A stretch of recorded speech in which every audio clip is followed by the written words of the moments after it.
Bonjour à tous, gros plan aujourd'hui sur la formation des conseillers en gestion de patrimoine avec Virginie Tricois, présidente de la commission formation à la CNCGP. Virginie, bonjour. Bonjour. En mars, il y a eu de nouvelles élections à la CNCGP. Une partie, même une grande partie des présidents de commission est restée, mais ça ne vous empêche pas d'aller de l'avant? Tout à fait. Alors, je faisais partie de la précédente commission formation. Benoît Lombard a réitéré sa confiance en moi et a souhaité que je continue dans ma place de présidente de commission formation, qui a été renouvelée avec donc de nouveaux membres, et je suis très heureuse de continuer le travail qui avait été précédemment initié. Alors vous parlez de continuité, mais ça ne vous empêche pas de développer de nouvelles pistes? Alors tout à fait, on a maintenant aussi de nouvelles idées. On continue à développer toute la partie e-learning via notre plateforme dédiée Juris Campus. Nous avons donc également développé un module immobilier qui devient là obligatoire cette année, 14 heures d'immobilier pour ceux qui ont la carte T. Et on a également décidé de développer un module gestion, mais qui arrivera en fin d'année. Alors, comme vous l'avez dit, ces formations sont obligatoires. Donc, à l'issue de ces formations, on obtient une attestation de réussite? Oui, tout à fait. Vous devez répondre à un QCM, valider 70% de bonnes réponses pour obtenir une attestation de réussite. Tout ceci est conforme aux exigences de l'AMF, notamment pour la partie CIF. Je suppose que ça fait de nombreuses heures de formation?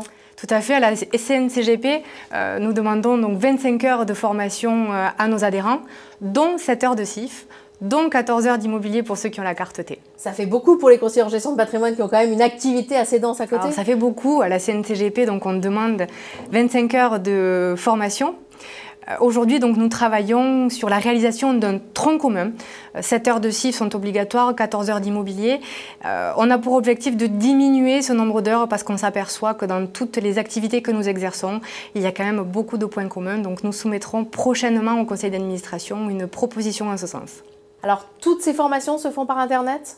Alors aujourd'hui, les formations se font essentiellement via notre plateforme dédiée Juris Campus. Toutefois, nous organisons pour les formations CIF des universités dans toutes les grandes régions et à Paris également. Ça permet quoi, à part de se rencontrer, de boire un verre ensemble? Ça permet surtout de pouvoir échanger, ce côté convivial, certes, mais de poser aussi des questions pratiques, techniques, sur des dossiers en particulier, puisque vous avez le RCCI qui est face à vous, et après un animateur qui nous permet de rendre la matière un peu plus fluide. Ça a du succès? Beaucoup. Vous avez des chiffres qui viennent? Combien de personnes? Oui, mais il y a 3 ans, quand j'ai pris mes fonctions, il y avait à peu près 200 personnes qui participaient à ces universités, qui étaient baptisées séminaires. Aujourd'hui, à peu près 800 personnes participent à nos universités.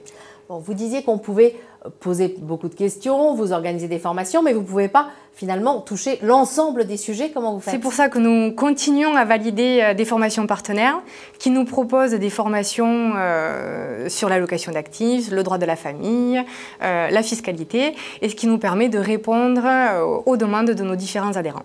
Virginie, merci. Merci à vous. Quant à vous, je vous remercie de votre attention et à très bientôt.